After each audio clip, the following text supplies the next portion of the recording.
Welcome to the Equine Energy Medicine Podcast with your host, Audrey McLaughlin.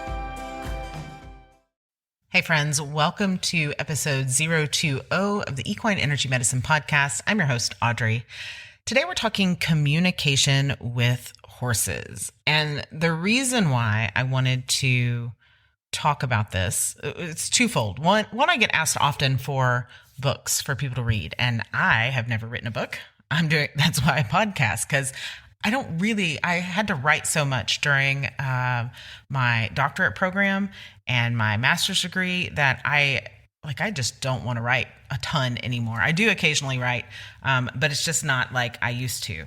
So I want to recommend two books that you can read in order to learn more about the way your horse is trying to communicate with you. We talk a lot about energy work, and that is an important aspect of working with your horse. I would say probably 80% of horsemanship is intuition, but what develops intuition is education. And I've been really lucky to have some teachers and mentors along the way, both in the human world and the equine world, to help bring that together for me. And so I want to share some of that with you. So I'll start by saying, no matter where you listen to this podcast at, look at your podcast provider. I'm going to put the links to the books that I'm going to talk about today in those show notes. And these are books that I think every horse person should have, every equine enthusiast, every horse owner it should be a prerequisite to have to read these books. Even if you're not into the woo-woo stuff, these books are very, very well grounded in science, but it's not impossible to have knowledge and understanding and empathy and intuition in order to create good care and even good energy work and body work for your horse without education. But when you combine or connect the education and the intuition, it makes for, in my opinion, a much more powerful treatment plan, a much more powerful experience for both you and the animal that you're working with or your own animals. So the first book I want to talk about is called Horse Speak, and it's called The Equine Human Translation Guide, Conversations with Horses in Their Language, and it's written by Sharon Wilsey and Gretchen Vogel. Now, the book sounds a little training method-y, but it is absolutely not a training method. It's not even a technique to make you ride better. What it is a practical way looking at the language of horses, the body language of horses, and understanding what it is they're trying to say to you. So often I hear, somebody say, "Oh, this horse is," and earmuffs kids, "Oh, this horse is just an asshole. He's just being a butthead. He's just doing that because he's annoyed, or he, this, that, and the other." Or he's just doing it to be mean. I guess they can be annoyed, but he's just doing that to be mean. And I want you to know that that's not the case. There's always a reason. And the reason is never because they're holding a grudge or because they're an asshole. It's because, and that's physically impossible because they don't have the frontal lobe capacity like a human does. And it doesn't matter if you are more along the natural horsemanship line, if you're more along the R positive line, even if you are along the good old cowboy way, right? Which is what I have seen so many times over the years. It's important for you to know that if a horse is doing something, it's because there's a reason. So I'll take, for an example, something that I hear often and may have even come out of my mouth, at some point, is that when a herd-bound horse, "Oh, they're just being a baby. They're buddy sour," right? Did you know that most often a horse that is quote unquote buddy sour or herd-bound or barn sour is in pain, is in physical pain? Now, most of the time, the reason why you might not know, there might not be a perceivable limp or lameness, they're not three-legged lame, but they're in pain. Horses are master compensators because their life depends on it, because they're prey animals. And so if they show any weakness, especially in a herd setting, if they show any weakness at all, then they become the victim of the next predator that comes through. And so it's just one of the tiny little aha moments that I had. And when we know better, we do better, right? But it's one of the tiny little aha moments that I had in learning more about the capacity of a horse's emotions, right? And so one of the ways I did that, like I said, was this book, Horse Speak. So what this book does for you, and it's a great book. It's got lots of pictures. There are so many YouTube videos by these two that you can go back.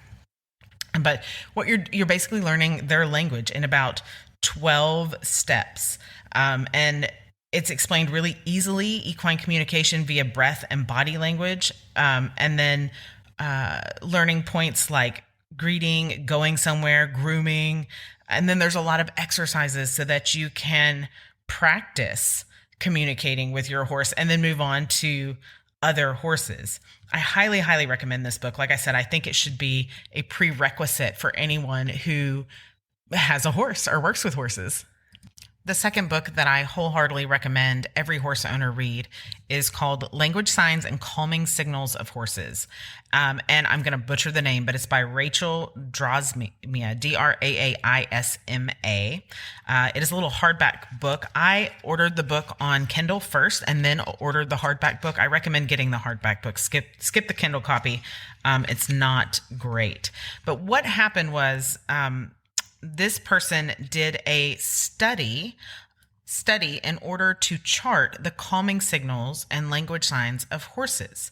And the goal of the research was just to be able to describe the calming signals of horses, the signals that horses give in response to stimuli in their environment when they want to calm or appease, or in order to avoid conflict, in order to maintain social relationships, and in order to just be polite. The reason why this matters is because if you can understand the communication signals of a horse, you can figure out before tensions run so high that the horse becomes so highly stressed that it runs or it fights, right? Fight, flight, or freeze. So you can avoid a lot of stress for your animal, injury for you, by understanding the way a horse communicates and the level at which it graduates to kind of the next level, like when things are starting to intensify. As I said, horses don't do things just to be jerks. They don't step on your foot to be a jerk. They don't crowd your space to be a jerk. And when tensions get super high, a horse's instinctive reaction takes over. And so there is no space in their brain, physically or figuratively, for reasoning and understanding. And so when that happens, often you end up with serious health risks and injury risks for both the rider or the handler and the horse. And so this book goes through and charts the signals that a horse gives before it reaches that level, right?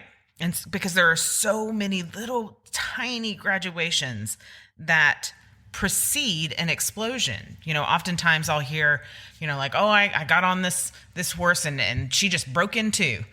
And if you play the tape back, which often we can, that happened recently where we were able to actually play the tape, the barn security footage back, there were no less than 18 signs that this horse was giving of high stress, intensifying and intensifying and intensifying until she did indeed break in two.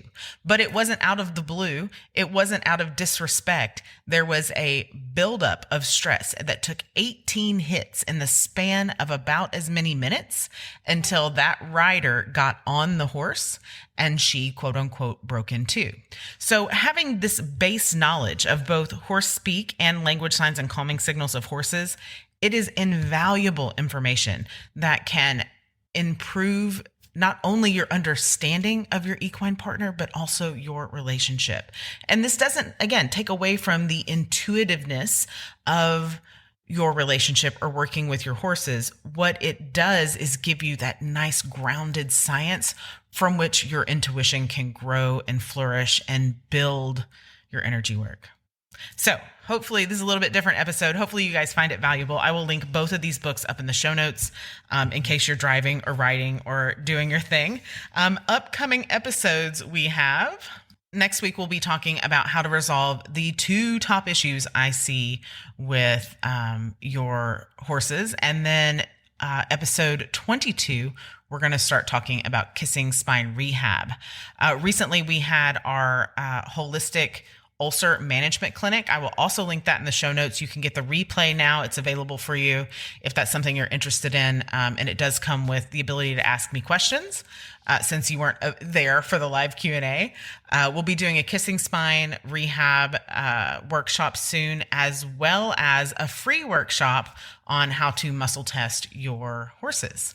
So stay tuned, hit that subscribe button, make sure that you leave a rating so we can share this information with as many people as possible, and head over to equineenergymed.com and jump on the mailing list. I don't spam people. I don't even have time to write a newsletter like I should, but I do like to let you guys know when there is a workshop coming up, either mine or a colleague that you might find interesting. So be well, have an amazing week, and I can't wait to hear the adventures that you've been on. Thanks for listening to the Equine Energy Medicine Podcast. Ratings and reviews are always appreciated. We'll catch you in the next episode.